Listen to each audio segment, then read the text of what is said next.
Hello YouTube family, તો કેમ છો? બધા મજામાં? તો બધા મજામાં જ હશો. તો સ્વાગત છે એક મારા આજે નવા વિડીયોમાં.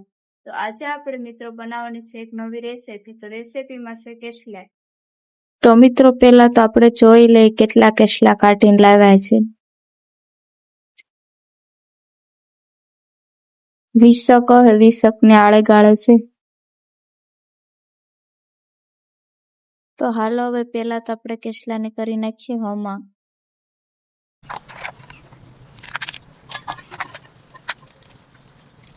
તો ફાઇનલી મિત્ર આપણા કેસલા થઈ ગયા છે હમા. તો હવે આપણે કાપી નાખીએ ડુંગળી, ધાણા અને ટમેટા.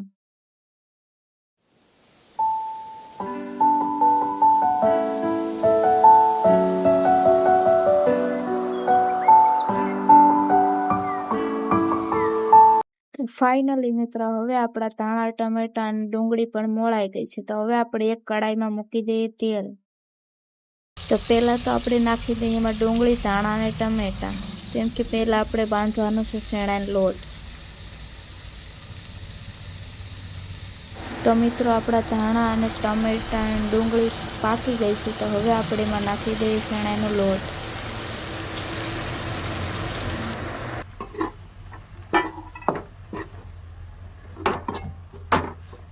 પકડી લે.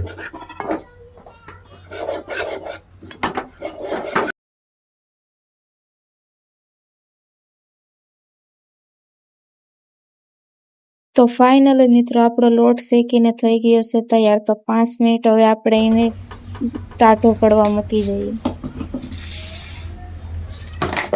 તો લોટ ટાઢો પડે ત્યાં સુધીમાં આપણે મૂકી દઈએ શાક. પહેલા તો આપણે એક ટોપડીમાં લઈ લઈએ તેલ. તો તેલ ગરમ થઈ ગયું. હવે આપણે એમાં નાખી દઈએ આખો મસાલો.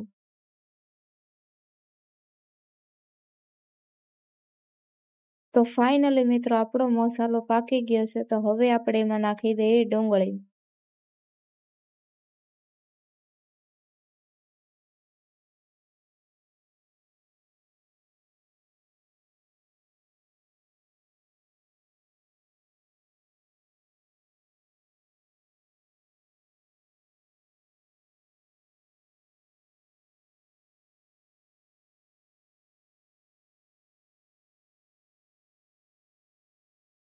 ડુંગળી પાકે ત્યાં સુધીમાં આપણે કરી લઈએ આપણો મસાલો તૈયાર.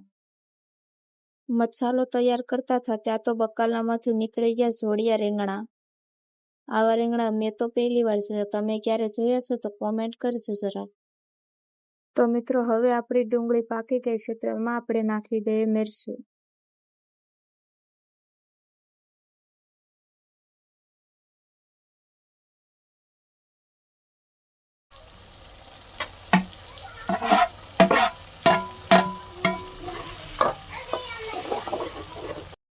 તો ફાઇનલી મિત્રો આપણો મસાલો પણ પાકી ગયો છે. તો હવે એમાં નાખી દઈએ કેસલા.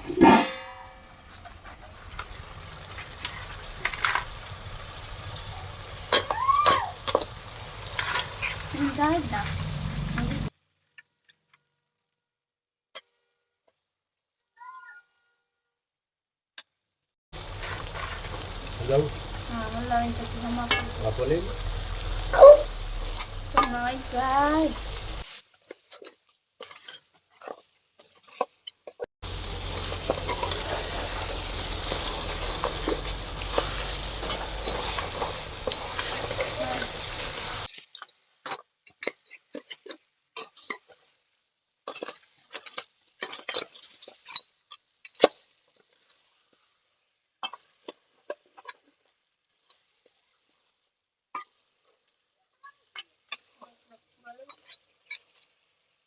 તો મિત્રો કેસલાનો મસાલો પણ પાકી ગયો છે. તો હવે આપણે એમાં થોડુંક પાણી નાખી દઈએ. તો મિત્રો પાણી નાખીને હવે આપણે એને 5 મિનિટ રહેવા દઈએ. ત્યાં સુધીમાં આપણે ડીબી ભરી લઈએ.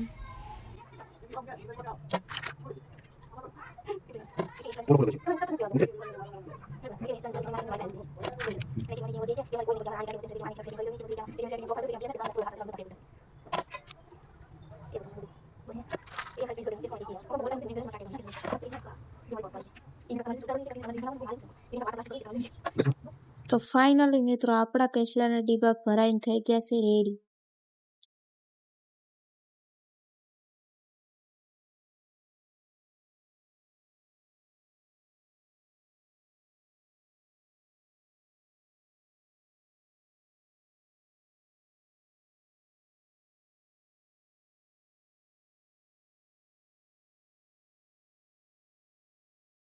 તો મિત્રો હવે આપણે એને શાકમાં નાખી દઈએ કેસલા ભેગા.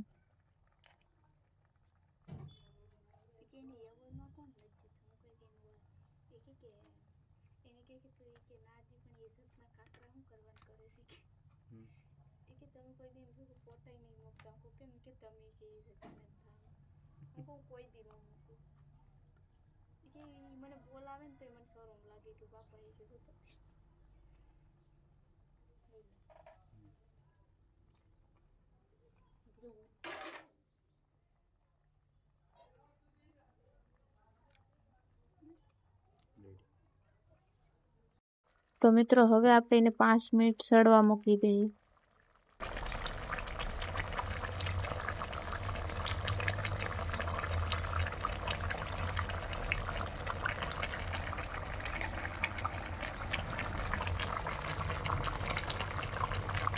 તો ફાઇનલી મિત્રો આપણું કેસલાનું શાક બની ગયું છે. તો કેવું બન્યું જરાક કોમેન્ટ કરી દેજો.